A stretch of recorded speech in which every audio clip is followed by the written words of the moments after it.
Our secret taste recipe is to cook with lemon care. Kutties Healthy Samayal. Hello friends, welcome to Kutties Healthy Samayal. Be positive, be healthy.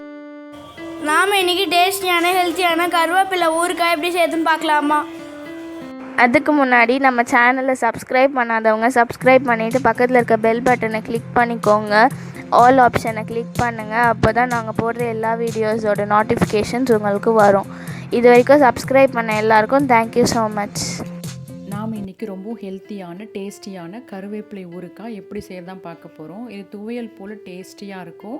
இது ஒன்று இருந்துட்டால் போதுங்க, நம்ம சட்னி அரைக்கணும், குழம்பு செய்யணும், டென்ஷனே இருக்காது. டெய்லியுமே கூட இது சாப்பிட்டுக்கலாம். அந்த அளவுக்கு ரொம்ப டேஸ்டியானது.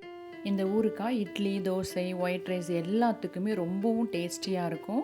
ஸோ இதை எப்படி செய்து வீடியோ ஸ்கிப் பண்ணாமல் பாருங்கள். அப்போ தான் உங்களுக்கும் யூஸ்ஃபுல்லாக இருக்கும், எங்களுக்கும் வந்து சப்போர்ட்டிவாக இருக்கும். இது செய்யறதுக்காக நான் ஆல்ரெடி கருவேப்பிலை நல்லா அலசி ஃபேன் காற்றுலேயே ஆற வச்சு ட்ரையாக வச்சுருக்கேன். நீங்கள் செய்யும்போது அலச போகிறீங்கன்னா நல்லா அலசி தண்ணியை வடித்த பிறகு ஒரு காட்டன் துணி வச்சு நல்லா தொடச்சிட்டிங்கன்னா நல்லா ட்ரை ஆகிடும். அதுக்கப்புறம் நம்ம இது போல் மெஷர் பண்ணிக்கலாம். நான் இதை அளக்கிறதுக்காக இது போல் ஒரு சின்ன சைஸில் ஒரு பவுல் எடுத்திருக்கேன். இந்த பவுலில் கருவேப்பிலை அளந்துக்கலாம். இது நல்லா அழுத்தம் கொடுத்து நான் அளந்து எடுத்துக்கிறேன். எனக்கு 5 பவுல் வந்தது. நீங்கள் எந்த கிண்ணத்தில் அளக்குறீங்களோ அதே கிண்ணத்தில் எல்லாத்தையுமே நீங்கள் அளந்து எடுத்துக்கலாம். உங்கள் வீட்டில் எது இருக்கோ அதை நீங்கள் யூஸ் பண்ணிக்கலாம். நான் இந்த கிண்ணம் தான் இன்றைக்கி யூஸ் பண்ணியிருக்கேன். இதில் பார்த்திங்கன்னா ஒரு 5 பவுல் கிட்ட கருவேப்பிலை எனக்கு வந்தது.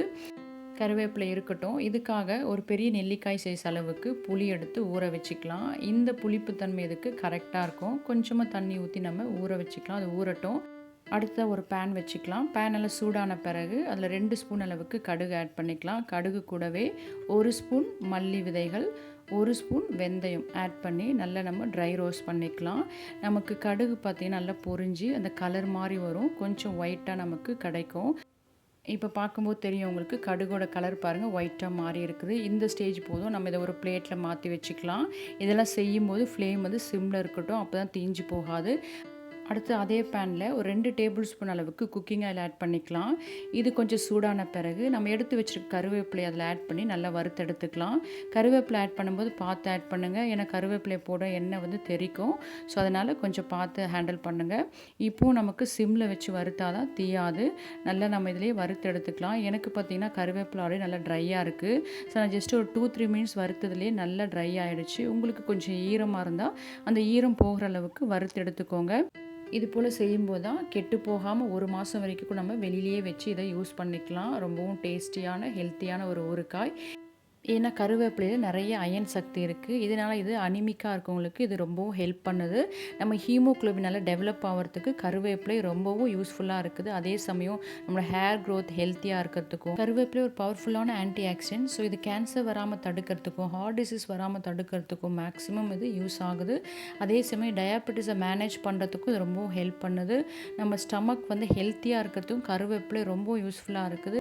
இது போல் இதில் நிறைய ஹெல்த் பெனிஃபிட்ஸ் இருக்குது. நாம் இன்றைக்கி ஒரு சில தான் பார்த்துருக்கோம். இப்போ நம்மளோட கருவேப்பிலை நல்லா ட்ரை ஆகிடுச்சு. இதை ஒரு பிளேட்டில் ட்ரான்ஸ்ஃபர் பண்ணிவிட்டு அதே பேனில் 4 பூண்டு பல் ஆட் பண்ணி கொஞ்சம் ஒரு 1/2 ஸ்பூன் அளவுக்கு எண்ணெய் விட்டு நல்லா வறுத்து எடுத்துக்கலாம். இதையும் நம்ம அதோட ஆட் பண்ணி அரைக்க போகிறோம். நல்ல கலர் சேஞ்ச் ஆகிற அளவுக்கு வறுத்துக்கோங்க. அதில் ஈரம் இல்லாமல், எல்லா பொருளுமே ஈரம் இல்லாமல் நம்ம வறுத்து எடுத்துக்கணும்.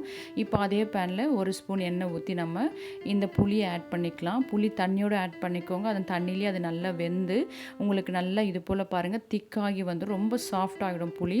இப்போ இதை நம்ம சேர்த்து அரைக்கும் போது கண்டிப்பாக கெட்டு போகாமல் நமக்கு நல்ல ஃப்ளேவர் கொடுக்கும். அவ்வளோதான், நல்ல புளி வெந்து வந்துடுச்சு. தண்ணிலாம் பார்த்திங்கன்னா வத்திடுச்சு. நம்ம ஆட் பண்ண எண்ணெய் தான் இருக்குது. இதையும் நம்ம கருவேப்பிலை ஆட் பண்ணிக்கலாம். இப்போ நம்ம இதெல்லாம் சேர்த்து ஒரு மிக்ஸி ஜாரில் ஆட் பண்ணிக்க போகிறோம். ஃபர்ஸ்ட் நம்ம ட்ரை ரோஸ்ட் பண்ணி வச்சுருக்க கடுகு, வெந்தயம், மல்லி விதைகள் ஆட் பண்ணி கொரன்னு அரைச்சி எடுத்துக்கலாம். இப்போ பாருங்கள் இந்த அளவுக்கு அரைச்சி எடுத்தாச்சு. இப்போ நம்ம இது கூட வறுத்து எடுத்து வச்சுருக்க கருவேப்பிலை, பூண்டு, புளி சேர்த்து நல்லா நைஸாக அரைச்சி எடுத்துக்கலாம். தேவைப்பட்டால் கொஞ்சமாக எண்ணெய் ஆட் பண்ணிக்கோங்க. அப்படியே உங்களுக்கு அரைப்படலைன்னா கொஞ்சமாக தண்ணி ஆட் பண்ணி திக்காக ஒரு பேஸ்ட்டாக அரைச்சி எடுத்துக்கோங்க. ரொம்ப தண்ணி ஆட் பண்ணக்கூடாது. நான் கொஞ்சம் எண்ணெயும் கொஞ்சம் தண்ணியும் ஆட் பண்ணி இது போல் திக்காக பேஸ்ட் போல் அரைச்சி எடுத்துட்டேன். பாருங்கள் இந்த அளவுக்கு நம்ம நைஸாக அரைச்சி எடுத்துக்கணும். இப்போ நம்ம இது கூடவே ஒரு 1/4 கப் அளவுக்கு மிளகாய்த்தூள் ஆட் பண்ணிக்கிறேன். நான் இன்றைக்கி குழம்பு மிளகாய்த்தூள் தான் ஆட் பண்ணுறேன். உங்ககிட்ட வெறும் மிளகாய்த்தூளோ இல்லை காஷ்மீரி மிளகாய்த்தூளோ இருந்தால் நீங்கள் அது கூட ஆட் பண்ணிக்கலாம். இப்போ இது கூட ஒரு 3 டேபிள் ஸ்பூன் அளவுக்கு சால்ட் ஆட் பண்ணிக்கிறேன். காரம் உப்பெல்லாம் உங்கள் டேஸ்ட்டை பொறுத்து கூடவோ குறையவோ ஆட் பண்ணிக்கோங்க. நான் ஆட் பண்ணியிருக்க காரம் பார்த்தீங்கன்னா மீடியமாக தான் இருந்தது. நீங்கள் நல்ல காரம் சாப்பிடுவீங்கன்னா இன்னும் கூட ஆட் பண்ணிக்கலாம். அது மட்டும் இல்லை, குழம்பு மிளகாய்த்தூள் ஆட் பண்ணும்போது காரம் கொஞ்சம் குறைவாக தான் இருக்கும். இப்போ இதெல்லாம் அரைச்சி எடுத்தாச்சு. இப்போ இதுக்காக ஒரு பேன் வச்சு ஒரு 1.25 கப் அளவுக்கு எண்ணெய் ஆட் பண்ணிக்கிறேன். எண்ணெய் நான் சன்ஃப்ளவர் ஆயில் தான் ஆட் பண்ணியிருக்கேன். உங்ககிட்ட கடலை எண்ணெயிலோ நல்லெண்ணெய் இருந்தால் நீங்கள் அது கூட ஆட் பண்ணிக்கலாம். அதில் 1 ஸ்பூன் அளவுக்கு கடுகு ஆட் பண்ணி நல்லா பொரிஞ்ச பிறகு ஒரு 5 பல்லு பூண்டு தட்டி ஆட் பண்ணிக்கிறேன். அது கூடவே கொஞ்சமாக கருவேப்பிலையும் ஆட் பண்ணிக்கிறேன். எண்ணெயும் கடுகும் ஆட் பண்ண வீடியோ மிஸ் ஆகிடுச்சு. எண்ணெய் வந்து பார்த்திங்கன்னா நம்ம எந்த கிண்ணத்தில் அளக்குறோமோ அதே கிண்ணத்தில் தான் நான் 1.25 கப் எண்ணெய் ஆட் பண்ணியிருக்கேன். இப்போ இது கூடவே 1 ஸ்பூன் அளவுக்கு கடலைப்பருப்பு ஆட் பண்ணிக்கலாம். இதெல்லாம் சேர்த்து தாளிக்கும் போது ஊறுகாயோட ஃப்ளேவர் ரொம்ப சூப்பராக இருக்கும். இப்போ இதெல்லாம் நல்லா வறுந்து வந்த பிறகு இது கூட நான் 2 டேபிள் ஸ்பூன் அளவுக்கு பெருங்காயத்தூள் ஆட் பண்ணிக்கிறேன். நீங்கள் கட்டி பெருங்காயம் யூஸ் பண்ணிங்கன்னா முதலே நீங்கள் கருவேப்பிலை கூடவே வறுத்து அதையும் நீங்கள் அரைச்சிக்கலாம். நான் இது போல் ஆட் பண்ணி நீங்கள் செய்யும்போது அந்த ஃப்ளேவர் இன்னும் சூப்பராக இருக்கும். இப்போ இது எல்லாமே நல்லா சூடாகிடுச்சு. எண்ணெய் பாருங்கள் நல்லா கொதிக்குது, அந்தளவுக்கு சூடாக இருக்குது. இப்போ நம்ம ஸ்டவ் ஆஃப் பண்ணிவிட்டு நம்ம அரைச்சி எடுத்து வச்சுருக்க ஊறுகாயோடு ஆட் பண்ணி நல்லா மிக்ஸ் பண்ணி விட்டுக்கலாம். நம்ம மிக்சியில் மிளகாய்த்தூள் பச்சையாக தான் ஆட் பண்ணி அரைச்சிருக்கோம். ஸோ அதோட வாசனை போகணுன்னா இது போல் எண்ணெய் பார்த்தீங்கன்னா நல்லா சூடாக இருக்கணும். பாருங்கள், ஸ்டவ் ஆஃப் பண்ண பிறகு எண்ணெய் பாருங்கள் கொதி நிலைமையில் தான் இருக்குது. ஸோ இந்த ஸ்டேஜ் நீங்கள் ஆட் பண்ணி நல்லா மிக்ஸ் கொடுத்து விட்டிங்கன்னா கலர் நல்லா சேஞ்ச் ஆகி ஊறுகாய் சூப்பராக நமக்கு ரெடி ஆகிடும். இந்த ஃப்ளேவரும் பார்த்தீங்கன்னா ரொம்ப சூப்பராக இருக்கும். மிளகாய்த்தூளோட பச்சை வாசனைலாம் போயிடும் நமக்கு. இது போல் நல்லா மிக்ஸ் கொடுத்துட்டு இருக்கும்போதே நமக்கு கலர் நல்லா சேஞ்ச் ஆகி வந்துடும். அப்போ நம்மளோட ஊறுகாய் ரெடி ஆகிடுச்சு. இப்போ இதில் இறக்குற ஸ்டேஜில் பார்த்தீங்கன்னா நான் 1 ஸ்பூன் அளவுக்கு நாட்டு சர்க்கரை ஆட் பண்ணிக்கிறேன்.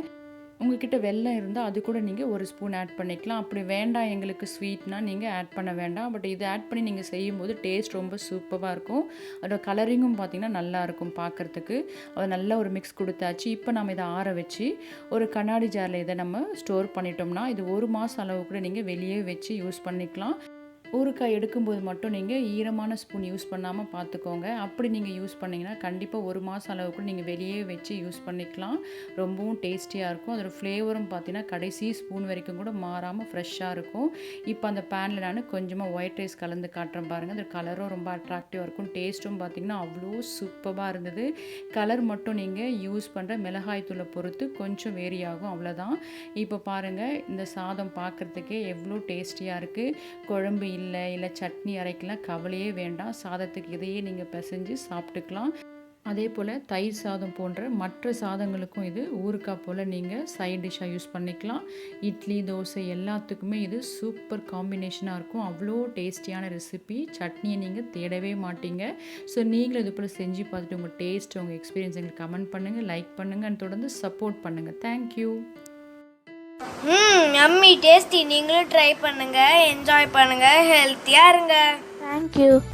உங்களுக்கு இந்த வீடியோ பிடிச்சிருந்ததுன்னா லைக் பண்ணுங்கள், ஷேர் பண்ணுங்கள், கமெண்ட் பண்ணுங்கள், சப்ஸ்கிரைப் பண்ணுங்கள், பக்கத்தில் இருக்க பெல் பட்டனையும் கிளிக் பண்ணுங்கள். பாய்.